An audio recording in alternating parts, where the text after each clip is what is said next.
Halo semuanya, kami dari kelompok 4 akan mempresentasikan tugas mata kuliah Caption Design. Terdiri dari 3 orang, yaitu saya, Jerian, dan 2 teman saya, Daniel dan Sucito. Redesign alat pemotong styrofoam menggunakan limbah kayu. Next. Latar belakang. Ada beberapa cara proses pemotongan styrofoam. Cara ini bisa dilakukan dengan cara manual atau cara tradisional. Kinerja dari alat pemotong manual ini dengan cara memotong pola garis yang sudah ditentukan dengan gerakan atas ke bawah atau bisa juga ke kiri dan ke kanan. Dengan alat cutter. Cara ini mempunyai kelemahan, yaitu membutuhkan waktu yang lama, namun cara ini lebih hemat karena tidak menggunakan aliran listrik. Untuk mempermudah pekerjaan, alat motong yang kami buat ini mempunyai kelebihan, yaitu menghasilkan potongan styrofoam dengan ketebalan yang sama dalam kapasitas besar di waktu yang singkat. Next. Dan juga di sini ada tujuan penelitian. Yang pertama, meningkatkan efisiensi dan produktivitas dalam proses pemotongan styrofoam dengan mengimplementasikan teknologi. Kedua, merancang dan mengembangkan alat motong styrofoam yang mampu mengurangi risiko kecelakaan kerja. Tiga, memperkenalkan alat potong styrofoam menggunakan senar gitar string 01 dan limbah kayu. Next. Kemudian ada tahap perencanaan di mana dimulai dari kita melakukan observasi dan juga kuesioner, kemudian studi literatur, kemudian pengolahan data.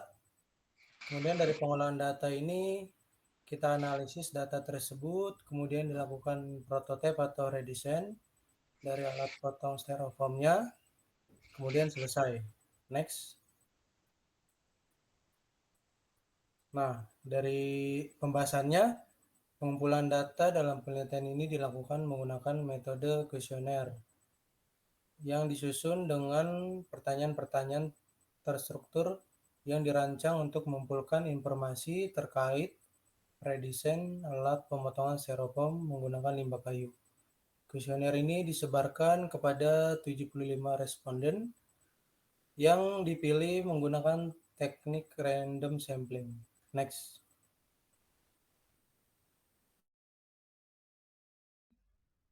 Oke. Nah, berikut ini adalah pertanyaan-pertanyaan yang kami buat dan dibagikan kepada 75 responden. Yang pertama itu, seberapa pentingkah redesign alat potong styrofoam? Yang kedua, apakah alat yang kami buat ini sangat dibutuhkan? Yang ketiga, apakah alat potong styrofoam semi-ot ini lebih baik dibandingkan yang manual? Yang keempat, apakah alat potong dapat diterima oleh masyarakat karena terbuat dari bahan limbah kayu? Yang kelima, apakah penggunaan alat potong styrofoam dari limbah kayu ini dapat meningkatkan efisiensi produksi dibandingkan dengan alat potong manual? Next. Nah, untuk jawaban dari kuesioner yang kami buat itu ada 5 tingkatan. Yang pertama itu sangat tidak setuju, yang kedua tidak setuju, 3 itu netral, 4 setuju, 5 sangat setuju. Next. Nah, setelah kami mendapatkan jawaban dari 75 responden itu, jawaban-jawaban dari responden itu kami lakukan uji kecukupan data. Yaitu dengan K-nya itu tingkat keyakinannya 95%, sehingga K-nya 2, S-nya 0,05, N-nya itu 75, sigma X-nya didapat 1586, sigma X kuadratnya 34.330.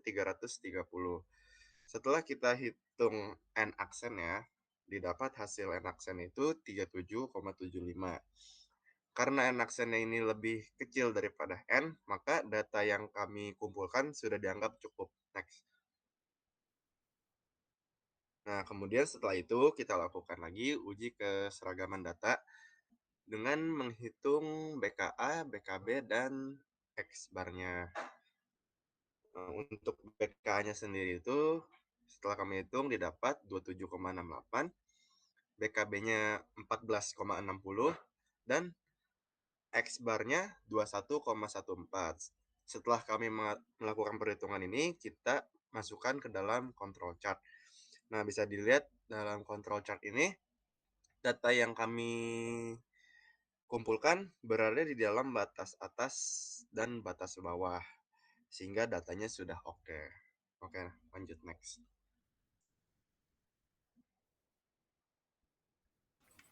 Nah, kemudian ini ada proses redesign produk pemotongan styrofoamnya.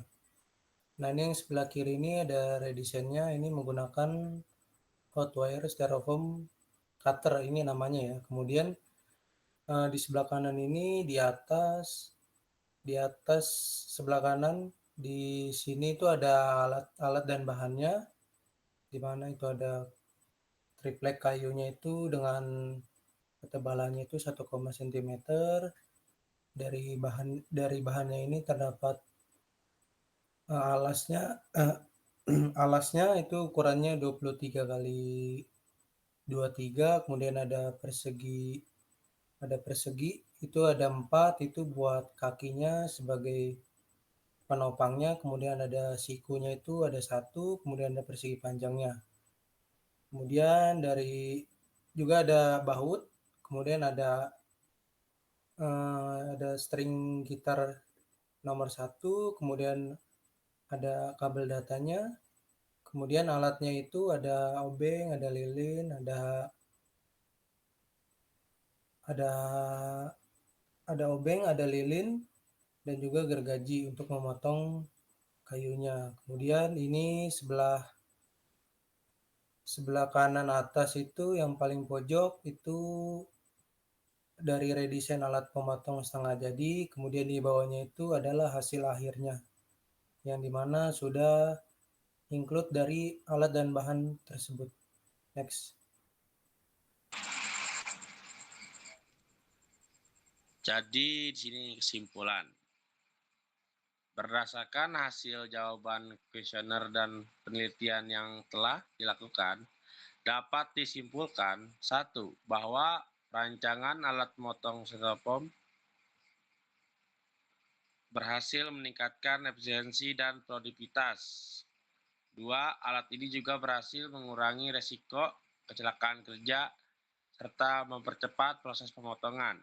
Ketiga, menganalisis dan menunjukkan bahwa penggunaan alat potong ini lebih baik dibandingkan alat manual. Next. Sekian dan terima kasih dari kelompok 4.